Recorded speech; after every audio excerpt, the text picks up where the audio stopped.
నమస్తే, welcome to BRK money talks. నేను చక్కర్ల ఝాన్సీ. మనీని ఎలా ఇన్వెస్ట్ చేయాలి? డబ్బు సంపాదిస్తారు, కానీ ఆ డబ్బు పెట్టుబడి పెట్టి ఎలా లబ్ధి పొందొచ్చు? వీటితో పాటు మనీని పూర్తిగా అసలు ఏ విధంగా మనం ఇన్వెస్ట్ చేస్తే బాగుంటుంది, ఎలాంటి రంగాల్లో ఇన్వెస్ట్ చేస్తే బాగుంటుంది, రియల్ ఎస్టేట్లో పెడితే బాగుంటుందా, లేదా స్టాక్స్లో పెడితే బాగుంటుందా, లేదా మెటల్స్కి సంబంధించి బంగారం సిల్వర్లో పెడితే బాగుంటుందా? ఈ అంశాలన్నీ ఈ రోజు మనకు తెలియజేయడానికి ఇవాళ మనతో పాటు ఉన్నారు ఫైనాన్షియల్ కన్సల్టెంట్ వాసు చెల్లా గారు, అలాగే ఫైనాన్షియల్ అనలిస్ట్ పవిత్ర గారు. మరి ఫైనాన్షియల్ అనలిస్ట్తో, ఫైనాన్షియల్ కన్సల్టెంట్తో మీరు మాట్లాడాలి అనుకుంటే కనుక స్క్రీన్ పైన కనిపిస్తున్న నెంబర్స్కి కాల్ చేయండి. మీకున్న డౌట్స్ అన్ని అడిగి క్లియర్ చేసుకోండి. ముందుగా ఈరోజు ఫైనాన్షియల్ కన్సల్టెంట్ వాసు చెల్లా గారితో మాట్లాడదాం. నమస్కారం సార్. నమస్కారం అండి. Sir, thank you so much sir ఇవాళ మా స్టూడియోకి వచ్చినందుకు. అండ్ సార్, ఫస్ట్ మామూలుగా ఒక మిడిల్ క్లాస్ వ్యక్తులు ఇన్వెస్ట్ అంటే in the sense government job అయినా ఏ జాబ్ అయినా సరే వాళ్ళు మంచిగా ఎర్న్ చేస్తూ ఉంటారు, నార్మల్గా బ్యాంక్స్లో పెడతారు, అలా చేస్తూ ఉంటారు. కానీ ఇన్వెస్ట్ చేస్తే వాళ్ళకు ఫ్యూచర్లో ఇన్ రిటర్న్లో మనకు ఎలాంటి లాభాలు ఉంటాయి అనే వాటి గురించి అసలు చాలా మందికి ఐడియా ఉండదు సార్. వాటి గురించి మా కోసం వివరించండి. ఎవ్రీ సాటర్డే మనం దీని గురించి డిస్కస్ చేస్తున్నాం కదా, ఈరోజు కొంచెం డీప్గా డిస్కస్ చేద్దాం ఏం చేయడం ద్వారా మనం వెల్త్ క్రియేట్ చేయొచ్చు అనేది. సో ఫస్ట్ ఆఫ్ ఆల్ నేను బీఆర్కే న్యూస్కి థ్యాంక్స్ చెప్పాలి, అండ్ ఈవెన్ మా వ్యూవర్స్ అందరూ కూడా బీఆర్కే న్యూస్కి థ్యాంక్స్ చెప్పాలి. ఎందుకంటే మనీ రిలేటెడ్ ఏ ఛానల్లో కూడా ఇంత డీప్గా పనిచేయట్లేదు. మీ ఛానల్ ఆ వేలో వర్క్ చేస్తుందంటే that's a good thing. Thank you sir. And జనరల్గా మనం ఇంపార్టెంట్ ఆర్ పవర్ఫుల్ ఫ్యాక్టర్స్ మనం మాట్లాడుకుంటే మనీ రిలేటెడ్ మనం మామూలుగా మార్కెట్ న్యూస్, స్టాక్ మార్కెట్ ఇవన్నీ మనం చూస్తూ ఉన్నాం. So stock market, mutual funds, అలా ఫైనాన్షియల్ ప్రొడక్ట్స్ అన్నీ చూస్తూ ఉన్నాం. బట్ ఇక్కడ ఏంటంటే ఎవరైనా వెల్త్ క్రియేట్ చేయాలని అనుకుంటే ఇంకొక 2-3 ఫ్యాక్టర్స్ ఎఫెక్ట్ చూపిస్తూ ఉంటాయి. సో ఒకటి ఏంటంటే మనం స్ట్రాటజీ అని అనుకోవచ్చు. రెండోది ఏంటంటే మైండ్ సెట్, పీపుల్ ఎలా ఆలోచిస్తున్నారు అనే దాని మీద కూడా మన వెల్త్ క్రియేట్ అవుతుందా, డిస్ట్రాయ్ అవుతుందా అనేది డిపెండ్ అయి ఉంటుంది. మూడోది చూసుకుంటే కనుక డిసిప్లిన్, మనం ఎంత డిసిప్లిన్డ్గా మనం ఇన్వెస్ట్మెంట్స్ చేస్తున్నాం లేదు అనే దాని మీద కూడా మన వెల్త్ క్రియేషన్ అనేది డిపెండ్ అయి ఉంటుంది. సో ఈరోజు మనం బిహేవియరల్ ఫైనాన్స్ అనే దాని మీద డిస్కస్ చేద్దాం. సో జనరల్గా ఎవ్రీడే లైక్ 11:30కి మార్కెట్ గురించి టెక్నికల్ థింగ్స్ అనేవి మాట్లాడుకుంటాం. బట్ ఈరోజు ఏంటంటే బిహేవియర్ రిలేటెడ్ మనం మాట్లాడుకుంటాం. సో మనం జనరల్గా చూసుకుంటే పవర్ఫుల్ ఎలిమెంట్స్ ఆన్ ఎర్త్ చూస్తే 5 ఎలిమెంట్స్ ఉంటాయి. ఏంటంటే గాలి, నీరు, ఫైర్ అని ఇంకా డిఫరెంట్ ఉన్నాయి కదా. సో దీంతో పాటు అనదర్ పవర్ఫుల్ థింగ్ ఏంటంటే కనుక మనీ. ఎస్, సో మనీ కంటే పవర్ఫుల్ థింగ్ ఇంకోటి ఉంది, అదేంటంటే టైం. సో చాలామంది మనీని వెల్త్ క్రియేట్ చేయడానికి, అంటే వచ్చిన ఇన్కమ్ని వెల్త్ కింద కన్వర్ట్ చేయడానికి చాలా ట్రై చేస్తూ ఉంటారు, దానికి హార్డ్ వర్క్ చేస్తూ ఉంటారు. ఒక 9 hours 10 hours దాని మీద టైం స్పెండ్ చేస్తూ ఉంటారు. బట్ దానికి ఇంకొక పవర్ఫుల్ ఎలిమెంట్ని యాడ్ చేస్తే టైం అనేది, మనం వెల్త్ క్రియేషన్ అనేది చాలా ఈజీగా చేసుకోవచ్చు. సో ఈరోజు మనం ఆ టైం గురించి డిస్కస్ చేద్దాం. టైంని మనం ఎలా యూటిలైజ్ చేసుకోవచ్చు, ఆ వెల్త్ క్రియేషన్ జర్నీలో టైంని వాడుకోవడం ద్వారా ఎలా crores of money wealth generate చేయొచ్చు అనేది మనం డిస్కస్ చేద్దాం. సో జనరల్గా క్రోర్స్ అంటే మినిమం ఒక 1 crore నుంచి ఇంకా 10 crore, ఈవెన్ 20 crore ఎంతైనా జనరేట్ చేయొచ్చు. బట్ ఏంటంటే దానికి మనం టైం ఇవ్వాలి. సో ఆల్బర్ట్ ఐన్స్టీన్ అని ఆయన చెప్పింది ఏంటంటే కనుక compounding is the 8th wonder of the world. So మనం ఎంత హార్డ్ వర్క్ చేసినా, ఎంత ఎఫర్ట్ పెట్టినా మనకి ఫేవర్గా ఈ పవర్ఫుల్ ఎలిమెంట్స్ వర్క్ చేయలేదు అంటే మనం వెల్త్ క్రియేషన్ అనేది చేయలేం. ఇప్పుడు చాలామంది మిడిల్ క్లాస్ వాళ్ళు చేస్తుంది ఏంటంటే శాలరీ వస్తుంది, వచ్చిన తర్వాత ఖర్చులు పెట్టేసుకుంటారు. సో ఫైనల్గా ఏమైనా మిగులుతుందా అంటే ఏం మిగలట్లేదు. ఏమైనా మిగిలినా కానీ నెక్స్ట్ ఇయర్కి ఏం కొనుక్కుందాం, లేదంటే నెక్స్ట్ మంత్కి ఏం కొనుక్కుందాం అనేది ఆలోచిస్తున్నారు తప్ప ఒక పర్మనెంట్ వెల్త్ క్రియేషన్ చేసుకుని ఫైనాన్షియల్ ఫ్రీడమ్ పొందొచ్చు అనేది ఎవరు ఆలోచించట్లేదు. Right sir. బట్ ఇన్ జనరల్గా మామూలుగా ఏం చేస్తారు పీపుల్ అంటే, లైక్ అప్కమింగ్ ఒక 6 months వరకు ఆ సేవింగ్స్ ఏవైతే ఉంటే అలాగే పెట్టుకుంటారు. జస్ట్ ఇన్ కేస్ జాబ్ పోతే గనక, లేకపోతే ఏదైనా సిచ్యువేషన్స్ మనకు వస్తే గనక దాన్ని హ్యాండిల్ చేయడానికి ఒక 6 months ఎక్స్పెన్సెస్ అయితే అలాగే బ్యాంక్ లో పెట్టుకుంటారు. మరి అది కరెక్ట్ అంటారా, రాంగ్ అంటారా? కరెక్టే. బట్ దాని తర్వాత మనం ఇన్వెస్ట్మెంట్స్ కూడా చేయాలి. సో ఎమర్జెన్సీ ఫండ్ అనేది చాలా ఫైనాన్షియల్ అసలు ఫస్ట్ కోర్ కాన్సెప్టే మనకి ఎమర్జెన్సీ ఫండ్ అనేది వస్తుంది. కానీ దాని తర్వాత ఏం చేస్తున్నారు అంటే, ఈవెన్ ఈ ఎమర్జెన్సీ ఫండ్ ఈ రోజుల్లో మెయింటైన్ చేసే వాళ్ళు చాలా తక్కువ మంది ఉన్నారు. తెలుసు, అందరికీ తెలుసు చేయాలని, బట్ చాలా తక్కువ మంది చేస్తున్నారు. ఇప్పుడంతా కల్చర్ నడిచేదంతా కూడా ఈఎంఐ కల్చర్ అనేది నడుస్తుంది. సో శాలరీ రాకముందే మనం దాన్ని ఖర్చు పెట్టేస్తూ ఉంటే ఇంక దాన్ని ఎలా గ్రో చేస్తాం? సో మనం ఇక్కడ లాంగ్ టర్మ్లో వెల్త్ క్రియేట్ చేయడం ఎలా అనేది ఈరోజు చూద్దాం. సో జనరల్గా మీకు ఒక ఎగ్జాంపుల్ చెప్తాను. ఎగ్జాంపుల్ సురేష్, నరేష్ అని ఇద్దరు ఉన్నారు. సో సురేష్ ఏంటంటే అట్ ద ఏజ్ ఆఫ్ 25, ఇద్దరికి 25 ఏజ్లో జాబ్ వచ్చింది. సురేష్ 25 years దగ్గర ఇన్వెస్ట్మెంట్స్ చేయడం మొదలుపెట్టాడు. నెలకు ఒక 5,000 రూపాయలు అనుకుంటే కనుక సో అలా కంటిన్యూస్గా ఇన్వెస్ట్ చేస్తూ వచ్చాడు. నరేష్ వచ్చేటప్పటికి నేను ఇప్పుడే కాదులే తర్వాత చూద్దాం, ఇప్పుడు ఫస్ట్ నేను బైక్ కొనాలి, దాని తర్వాత ఐఫోన్ కొనాలి, దాని తర్వాత ఇంకా డిఫరెంట్ అదర్ థింగ్స్ కొనాలని చెప్పి వీటి రిలేటెడ్ ఇంకా డిలే చేస్తూ వచ్చాడు. బట్ రాను అది ఎలా ఒక 10 years డిలే అయిపోయింది. So at the age of 35 he started investments. But ఆయన స్టార్ట్ చేసింది 10,000. ఫస్ట్ ఆయన స్టార్ట్ చేసింది ఓన్లీ 5,000. బట్ రెండో ఆయన స్టార్ట్ చేసింది అప్రాక్సిమేట్ 10,000 రూపాయల దాకా స్టార్ట్ చేశాడు. బట్ వీళ్ళిద్దరు డిఫరెన్స్ అనేది హ్యూజ్ ఉంటుంది. So at the time of retirement మనం చూసుకుంటే కనుక ఒక ఆయన దగ్గర 1.6 crore ఉంటే ఇంకొక ఆయన దగ్గర 3.5 crore దాకా ఉంటుంది. కాంపౌండింగ్ మనం ఒక 12% రిటర్న్ చూసుకుంటే కనుక. సో నరేష్ 25 years దగ్గర స్టార్ట్ చేసిన 5,000 అనేది యాక్చువల్గా స్మాల్ అమౌంట్, కానీ ఎర్లీగా స్టార్ట్ చేయడం మూలంగా కాంపౌండింగ్ అనేది ఆయనకి ఫేవర్గా వర్క్ చేయడం అనేది మొదలుపెట్టింది. అండ్ ఇంకొక ఆయన 10,000 ఇన్వెస్ట్ చేస్తున్నాడు. అక్కడ 5,000 అంటే ఇక్కడ 10,000. కానీ ఏంటంటే తక్కువ టైం ఉంది. ఇక్కడ 35 years అనుకుంటే ఇక్కడ ఓన్లీ 25 years టైం ఉంది. సో దీని మూలంగా అక్కడ చూసుకుంటే కనుక ఓన్లీ 1.6 crore మాత్రమే ఉంది. ఫైనల్గా ఇంకేం చేయలేం కదా. సో ఈ వెల్త్ క్రియేషన్లో ఈ కాంపౌండింగ్ అనేది చాలా బిగ్గర్ ఇంపాక్ట్ అనేది క్రియేట్ చేస్తూ ఉంటుంది.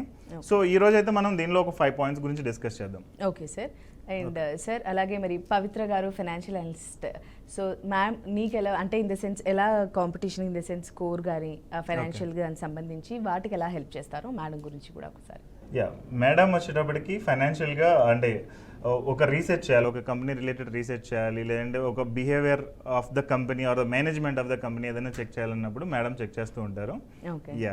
సో ఈ రోజు అయితే మనం ఫస్ట్ 5 points గురించి డిస్కస్ చేద్దాం. దాని తర్వాత కోర్ ఫైనల్గా నేను ఒక మెసేజ్ ఇస్తాను మన ఆడియన్స్కి. ఎందుకంటే ఎప్పుడు డైలీ 11:30కి మన వాళ్ళందరూ కూడా మార్కెట్ గురించి వింటూ ఉన్నారు తప్ప అసలు మన బిహేవియర్ లేదంటే ఒక kind of mind set change చేసుకోవడం మూలంగా వెల్త్ ఎలా క్రియేట్ చేయొచ్చు అనేది చాలా తక్కువ మంది వింటున్నారు. సో ఈ రోజు అయితే దాని గురించి డిస్కస్ చేద్దాం. Okay sir. అండ్ దానికన్నా ముందు సార్ ఇంతకుముందు చెప్పినట్టుగా పవిత్ర గారు లైక్ మీరు అవన్నీ హ్యాండిల్ చేస్తారు, డీల్ చేస్తారు అని అన్నారు. సో మీ దగ్గరికి ఇలా ఎవరైనా సరే పెట్టుబడి పెట్టడానికి వచ్చినప్పుడు అంటే ఎలాంటి ఆస్పెక్ట్స్ మీరు చూస్తారో అలాగే వాళ్ళ నుంచి కూడా ఎలాంటి ఆస్పెక్ట్స్ ఉంటాయి అంటే ఫస్ట్ సపోజ్ ఇప్పుడు మ్యూచువల్ ఫండ్స్ ఉంది, దాంట్లో లేదు మా దగ్గర కేవలం ఇంతే అమౌంట్ ఉంది లైక్ 1,000 or 2,000 ఏదైనా సరే ఇంత మేము పెట్టాలి అనుకుంటున్నాము, వాళ్ళని మీరు ఎలా హ్యాండిల్ చేస్తారు? ఏదైనా అమౌంట్ పర్లేదు అంటే ఎక్కడైనా స్టార్ట్ చేయాలి. సో అంతే వాసు గారు చెప్పినట్టు మీరు స్టార్ట్ చేయాలి అంతే. అమౌంట్ అంటే ఏదైనా పెట్టుకోవచ్చు, పర్వాలేదు, బట్ స్టార్ట్ చేయాలి, ఎర్లీగా స్టార్ట్ చేయాలి. స్మాల్ అమౌంట్ అయినా కానీ కంటిన్యూస్గా మనం ఇన్వెస్ట్ చేస్తూ ఉన్నప్పుడు వెల్త్ క్రియేషన్ అనేది పాసిబుల్ అవుతుంది. బట్ చాలా మంది చేస్తుంది ఏంటంటే నేను తర్వాత చేస్తా, నెక్స్ట్ ఇయర్ చేస్తా, ఆ నెక్స్ట్ ఇయర్ నుంచి చేస్తా, ఆ టైప్లో కంటిన్యూస్గా వెళ్ళిపోతూ ఉన్నారు. అందుకని వెల్త్ క్రియేషన్ చాలా డిఫికల్ట్ అవుతుంది. సో దీనిలో మెయిన్ 5 points మనం డిస్కస్ చేద్దాం పవర్ ఆఫ్ కాంపౌండింగ్ రిలేటెడ్. ఎందుకంటే చాలా మంది తెలుసు పవర్ ఆఫ్ కాంపౌండింగ్ అంటే చాలా ఫైనాన్షియల్ ఇన్ఫర్మేషన్ ఉంది కాబట్టి తెలుసు, కానీ ఏంటంటే దాన్ని మనం ఫేవర్గా ఎలా యూస్ చేసుకోవాలనేది అర్థం కావట్లేదు పీపుల్కి. అందుకని ఎక్కువ మంది లోన్స్ అండ్ క్రెడిట్ కార్డ్స్లో ఉంటున్నారు, ఫైనల్గా వెల్త్ అయితే క్రియేట్ అవ్వట్లేదు. సో ఫస్ట్ మనం చూసుకుంటే కనుక అసలు వాట్ ఈస్ కాంపౌండింగ్ అనేది మనం తెలుసుకోవాలి. సో కాంపౌండింగ్ అంటే సింపుల్ అండి, ఇంట్రెస్ట్ మీద ఇంట్రెస్ట్. ఇప్పుడు మనం బ్యాంక్ ఫిక్స్డ్ డిపాజిట్ చేస్తాం, ఒక 1 lakh rupees, 5 lakh rupees, 10 lakhs చేస్తాం. సో 1 yearకి దాని మీద ఒక 7% ఇంట్రెస్ట్ లెక్కన ఒక 1 lakhకి 1,07,000 వచ్చిందని అనుకోండి. నెక్స్ట్ ఇయర్కి 1 lakh మీద ఇంట్రెస్ట్ రాదు, 1,07,000 మీద ఇంట్రెస్ట్ వస్తుంది. సో ఇలా కాంపౌండింగ్ అంటే అలా ఇంకో నెక్స్ట్ ఇయర్ చూసుకుంటే కనుక మనం బ్యాంక్ ఫిక్స్డ్ డిపాజిట్లో ఓవర్ ద పీరియడ్ ఒక 10 to 12 yearsలో మనకి డబుల్ అవుతుంది మనీ అనేది. So this is called power of compounding. అంటే ఇంట్రెస్ట్ మీద ఇంట్రెస్ట్ రావడాన్ని మనం జనరల్గా పవర్ ఆఫ్ కాంపౌండింగ్ అని అనుకోవచ్చు. సో ఈవెన్ ఒక 10,000 rupees మనం చూసుకుంటే ఎవ్రీ మంత్ ఇన్వెస్ట్మెంట్ 10% లెక్కన మనం చూసుకుంటే అది నెక్స్ట్ ఇయర్కి అలా గ్రో అవుతూ ఓవర్ ద పీరియడ్ అది 1 crore, 2 crore, ఈవెన్ 3 crore కూడా అయ్యే ఛాన్సెస్ అయితే ఉన్నాయి. అదేంటంటే బట్ మనం టైం ఇవ్వాలి. 10 years ఇస్తున్నామా టైము, 20 years ఇస్తున్నామా టైము, లేదంటే 30 years ఇస్తున్నామా అనే దాని మీద అది ఎంత వెల్త్ క్రియేట్ చేస్తుంది అనేది ఉంటుంది. ఈవెన్ నేను ఒక క్యాలిక్యులేషన్ చెప్తాను మీకు. సో దీన్ని ద మ్యాజిక్ ఆఫ్ టైం అంటారు. లెట్స్ అస్యూమ్ ఇది సెకండ్ పాయింట్ అని అనుకుంది. సో దీనిలో ఏంటంటే ఒక 10,000 rupees పర్ మంత్ ఇన్వెస్ట్ చేస్తే at the age of 25 start చేసి రిటైర్మెంట్ వరకు కూడా ఇన్వెస్ట్మెంట్ చేస్తూ ఉంటే కనుక అప్రాక్సిమేట్ మన దగ్గర 4 crore rupees అనేది ఉంటుంది. Okay sir. సో జనరల్గా గవర్నమెంట్ జాబ్స్ వచ్చిన వాళ్ళందరూ అది కంటిన్యూస్ ఇన్కమ్, మామూలుగా జాబ్ పోతుంది అనేది ప్రాబ్లం ఉండదు. Either police department or teachers or whatever government jobs చూసుకుంటే కనుక జాబ్ వచ్చిన తర్వాత నుంచి ఇమీడియట్గా వాళ్ళు ఇన్వెస్ట్మెంట్ స్టార్ట్ చేస్తే ఒక 10,000 పర్ మంత్ అని అనుకున్నా కానీ 4 crore రూపీస్ బ్యాంక్ అకౌంట్లో ఉంటుంది. సో 4 crore రూపీస్ ఉంటే మనం ఈవెన్ పిఎఫ్ మీద కానీ లేదంటే తర్వాత రిటైర్మెంట్ ఫండ్ మీద కానీ ఆధారపడాల్సిన అవసరం లేదు. సో అది ఒకటి. అదే మనం 35 years దగ్గర స్టార్ట్ చేస్తే కనుక ఓన్లీ 1.2 crore మాత్రమే ఉంటుంది, అంటే ఒక 10 years డిలే. సో ఇందాక మనం చెప్పుకున్నాం కదా. సో 10 year డిలే ఇక్కడ మనం డిఫరెన్స్ చూస్తే ఫస్ట్ కేసులో 25 దగ్గర స్టార్ట్ చేస్తే 4 crore వస్తే, సెకండ్ కేసులో 35 దగ్గర స్టార్ట్ చేస్తే ఇది 1.2 crore ఉంది. డిఫరెన్స్ ఎంత అంటే 3 కోట్ల రూపాయలు. Okay sir, just simple delay. Okay sir. Sir for example at the age of 30 2,000 mutual ఫండ్స్లో ఇన్వెస్ట్ చేయడం స్టార్ట్ చేశారు అని అంటే ఎట్ ద ఏజ్ ఆఫ్ 60 వరకు ఎంత ఎర్న్ చేయొచ్చు? అప్రాక్సిమేట్ 1 crore అండి. 1 crore 2,000 రూపాయలు మినిమం ఇన్వెస్ట్మెంట్ స్టార్ట్ చేసుకుంటే కనుక 1 crore రూపీస్ అయితే వస్తుంది. సో అంటే మనీని సంపాదిస్తుంది అనేది రియల్ అంటారా సార్? కరెక్ట్ అండి. సో యాక్చువల్గా ఇక్కడ మనం చూసుకుంటే ఒక 1,000 రూపీస్ పర్ మంత్ ఇన్వెస్ట్మెంట్ ఒక 30 years అంటే టోటల్ ఎంత అయింది? ఓన్లీ 3.6 lakhs అవుతుంది. So 1,000 into 12 into 30 years, so 3.6 lakhs అవుతుంది. బట్ దాని మీద జనరేట్ అయ్యే వెల్త్ అనేది 47 lakhs అప్రాక్సిమేట్. సో 3.6 లక్షలతోటి 47 లక్షలు సంపాదించడం అనేది దట్స్ ఎ గ్రేట్ థింగ్ కదా. సో జనరల్గా మన వాళ్ళందరూ ఏమనుకుంటారంటే తక్కువ టైంలో సంపాదించేయాలి, నేను 1 yearలో నా దగ్గర డబ్బులు డబుల్ అయిపోవాలి, ట్రిపుల్ అవ్వాలి, 10 times అవ్వాలని చాలా మంది ఏంటంటే ఫైనాన్షియల్ ఫ్రాడ్స్లో స్ట్రక్ అవుతున్నారు. ఇప్పుడు చూసుకుంటే కనుక చాలా ఫ్రాడ్స్ ఉన్నాయి మార్కెట్లో. ఇవన్నీ జరిగేది ఎందుకంటే తక్కువ టైంలో డబ్బుల్ని ఎక్కువ చేయాలని ట్రై చేస్తున్నారు. కానీ ఏంటంటే డబ్బులకి మనం టైం ఇవ్వాలి. So the most powerful thing ఏంటంటే టైం. ఆ టైం ఇచ్చినప్పుడు ఆటోమేటిక్గా మనీ అనేది గ్రో అవుతుంది. కానీ ఏంటంటే ఆ పేషెన్స్ అనేది పీపుల్కి ఉండదు.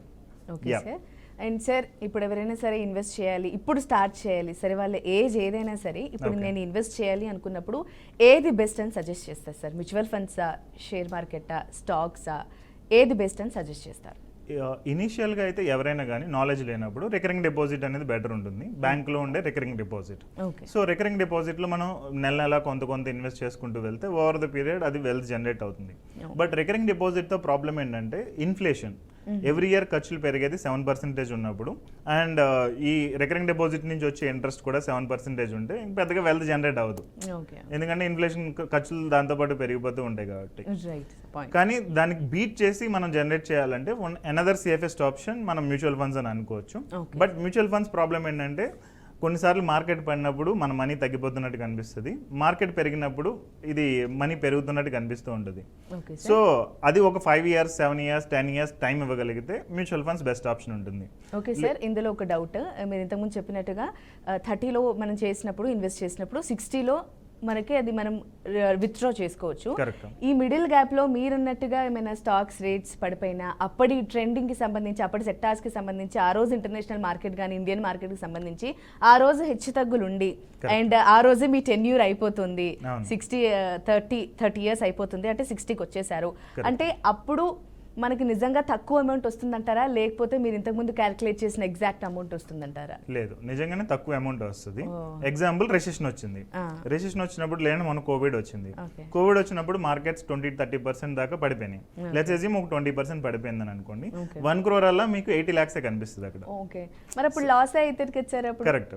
సో లాస్ అవుతున్నాం కాబట్టి, బట్ కోవిడ్ తర్వాత ఒక 1-2 years లో రికవరీ అయ్యింది కదా. సో అలాగే మనం ఒక 2-3 సంవత్సరాలు వెయిట్ చేసినట్లయితే కనుక ఆ రికవరీ అయిపోతుంది. ఈ లోపు ఏదైతే అమౌంట్ అవసరమో అదే అమౌంట్ మనం తీసుకుంటాం. ఇప్పుడు మనం ఇన్ని ఇయర్స్ చేస్తున్నామంటే మోస్ట్లీ రిటైర్మెంట్ రిలేటెడ్ చేస్తాం. రిటైర్మెంట్ అంతా కూడా అట్ ద ఏజ్ ఆఫ్ 65 మనం ఖర్చు పెట్టాం కదా. 65 నుంచి 75, 75 నుంచి 85 ఇంకా టైం పడుతుంది. సో మనం ఆ టైం లోపు ఏదైతే మనీ అవసరం ఉందో అది తీసుకుంటాం. లెట్స్ అస్యూమ్ ఒక 5 లక్షలు 10 లక్షలు అవసరమైందని అనుకోండి, అప్పుడు ఆ అమౌంట్ తీసుకుంటాం. సో కొంచెం లాస్ అయినా పర్లేదు, ఎందుకంటే మనకు అవసరాలు ఇంపార్టెంట్ కదా. బట్ మొత్తం అమౌంట్ తీసేస్తే అది ప్రాబ్లం. ఓకే సార్, అంటే సార్ మిడిల్లో మనం అలా విత్డ్రా చేసుకునే అవకాశం ఉంటుందంట సార్ అంటారా? ఎప్పుడు కావాలంటే అప్పుడు విత్డ్రా చేసుకోవచ్చు. దానివల్ల ప్రాబ్లం అవుతుందంటారు ఎండ్ ఆఫ్ ది డే, అంటే టెన్యూర్ అయిపోయాక? లేదు, అట్లా ఏముండదు సార్. మన బిహేవియర్ రిలేటెడ్ ప్రాబ్లం ఏంటంటే మ్యూచువల్ ఫండ్స్ లో ఎప్పుడు కావాలంటే అప్పుడు తీసేయచ్చు, బట్ ఇన్సూరెన్స్ ప్లాన్స్ లో అలా తీయలేము. అందుకని ఇన్సూరెన్స్ ప్లాన్ ని 10 years 20 years 30 years ఉంచుతారు. బట్ మ్యూచువల్ ఫండ్స్ వచ్చేటప్పటికి కొంచెం మార్కెట్ పడినా తీసేస్తూ ఉంటారు, మార్కెట్ పెరిగినా తీసేస్తూ ఉంటారు. సో ఫైనల్గా ఏంటంటే ఆ కాంపౌండింగ్ అనేది పీపుల్కి ఫేవర్గా వర్కౌట్ అవ్వట్లేదు.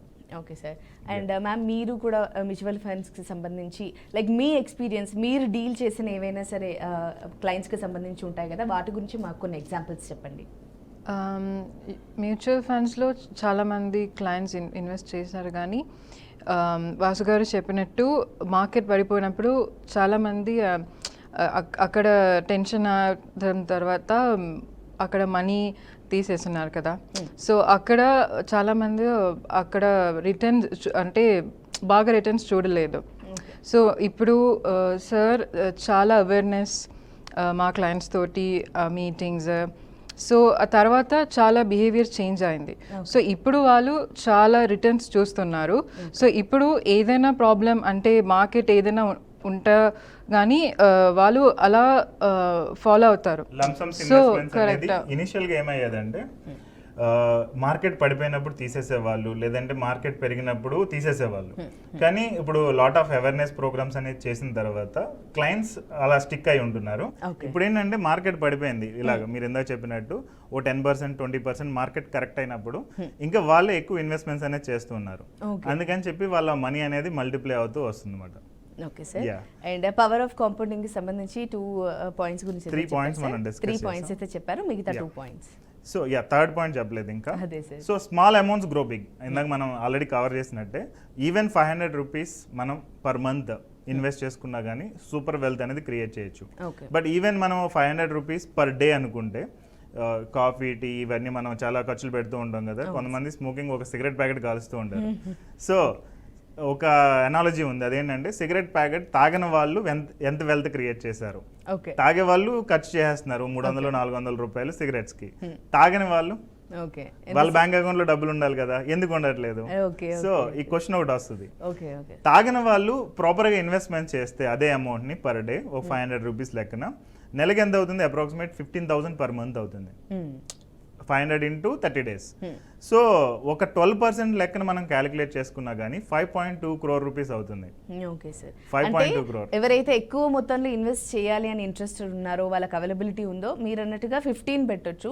లేదు మేము మంత్లీ ఒక 2,000 3,000 అన్నా కూడా చేయొచ్చా? ఈవెన్ 100-500 రూపీస్ కూడా చేయొచ్చు. యా, కానీ ఏంటంటే స్టార్ట్ చేయాలి. ఓకే, స్టార్ట్ చేయాలి. అట్లీస్ట్ మంత్లీ ఒక 1,000, రోజు 100, అట్లీస్ట్ రోజు 100 వేసుకున్నా 3 అవుద్ది. అలా కూడా కాదు అంటే మంత్లీ ఒక 1,000-2,000 తో స్టార్ట్ చేసినా కూడా మనకి టెన్యూర్ ఫినిష్ అయ్యేసరికి మనకి ఒక లంసమ్ అమౌంట్ ఉంటుంది అంటారు. కరెక్ట్. సో రిటైర్మెంట్ వరకు నేను దీన్ని టచ్ చేయను అనేది స్ట్రాంగ్ గా పెట్టుకోవాలి. సో ఇప్పుడు ఎలాగైతే రియల్ ఎస్టేట్ ఉంది, ఒకసారి కొంటే మనం అలా ఉంచేస్తాం. గోల్డ్ ఉంది, ఒకసారి కొంటే అలా ఉంచేస్తాం. సేమ్ వేలో మ్యూచువల్ ఫండ్స్ ఆర్ స్టాక్స్ కానీ ఈక్విటీస్ అన్నిటిని కూడా అదే వేలో ట్రీట్ చేసినట్లయితే ఆటోమేటిక్గా వెల్త్ క్రియేషన్ అనేది చేయొచ్చు. Okay sir, now fourth point. Yeah. So fourth point ఏంటంటే it's like a warning, compounding works in both the ways. ఇప్పుడు జనరల్ గా కొంతమంది ఈఎంఐలు తీసేసుకుంటూ ఉన్నారు. సో ఈఎంఐస్ లో ఉంటే కనుక అది negative way of the compounding. మనం బ్యాంకుల గురించి పనిచేస్తున్నాం, బ్యాంకులకి వాళ్ళ అమౌంట్ కాంపౌండింగ్ అవుతుంది. అదే మనం ఇన్వెస్ట్మెంట్స్ చేస్తాం, either recurring deposit, mutual funds లో ఎస్ఐపీస్ కానీ స్టాక్ మార్కెట్ లో కానీ ఇన్వెస్ట్ చేస్తూ వెళ్ళాం. సో ఇది positive way of compounding. So negative way of compounding లో మనం చూసుకుంటే కనుక ఈవెన్ ఒక 1 lakh credit card bill minimum payment కట్టుకుంటూ వెళ్తే 36% ఇంట్రెస్ట్ లెక్కన మనకి అది 5 years లో 5 లక్షలు కడుతున్నట్టు. సో 5 years లో 5 lakhs లూజ్ అవుతుందంటే అది మామూలు విషయం కాదు కదా. సో 1 లక్ష సంపాదించాలంటే ఎన్నిసార్లు ఆఫీస్కి వెళ్ళాలి, ఎన్ని నెలలు ఆఫీస్కి వెళ్ళాలి. So we have to be very careful with the negative way of compounding. Next ఇంకొకటి ఏంటంటే ఒక కరోడ్పతి ఫార్ములా ఒకటి ఉంది. సో అదేంటంటే you have to start early. Anyone వాళ్ళు రిచ్ అవ్వాలి అని అనుకుంటే, లేదంటే ఒక బ్యాంక్లో ఒక 5 crore 10 crore, the worst case ఒక 2 crore ఉండాలని అనుకుంటే వాళ్ళు ఎర్లీగా స్టార్ట్ చేయాలి. వాళ్ళ కెరియర్ స్టార్ట్ అయిన దగ్గర నుంచి ఒక 10% ఆఫ్ ద అమౌంట్ అనేది ఇన్వెస్ట్మెంట్స్ లాగా చేసుకుంటూ వెళ్ళాలి. రెండోది ఏంటంటే స్టే కన్సిస్టెంట్. సో మధ్యలో మనకి చాలా ప్రాబ్లమ్స్ వస్తూ ఉంటాయి. ఈ డబ్బులు విత్డ్రా చేసేయకుండా కన్సిస్టెంట్గా ఇన్వెస్ట్ చేసుకుంటూ వెళ్తే కనుక వెల్త్ క్రియేషన్ అనేది పాసిబుల్ ఉంటుంది. Next stay invested for long term. ఈ 3 చేస్తే కనుక ఆటోమేటిక్గా వెల్త్ అనేది క్రియేట్ అవుతూ ఉంటుంది. సో చాలా మంది ఏమనుకుంటారంటే వెల్త్ క్రియేషన్ అంటే లక్ అని అనుకుంటారు. సో నాకు లక్ రావాలి, లాటరీ కలిసి రావాలి, లేదంటే ఏదన్నా ఒక ఇన్వెస్ట్మెంట్ మల్టీఫోల్డ్ అయిపోవాలి, లేదంటే మా ఇంటి పక్క నుంచి ఒక హైవే వెళ్ళాలి, ఈ టైప్లో అనుకుంటుంటారు. బట్ అవి పాసిబుల్ అవ్వదు. సో ఈ వేళ ఏంటంటే స్ట్రాటజిక్గా ఇన్వెస్ట్ చేసుకుంటూ వెళ్తే వెల్త్ క్రియేషన్ అనేది పాసిబుల్ అవుతుంది. Okay sir. And power of కాంపౌండింగ్కి సంబంధించి అలాగే ఎక్కడ ఇన్వెస్ట్ చేయాలి, ఎంత ఇన్వెస్ట్ చేయాలి అనే దాని గురించి చక్కగా వివరించారు sir. And thank you so much sir, మీ విలువైన సమయాన్ని తీసుకొని ఈరోజు మా స్టూడియోకి రావడం జరిగింది. Thank you so much. Welcome. Thank you ma'am.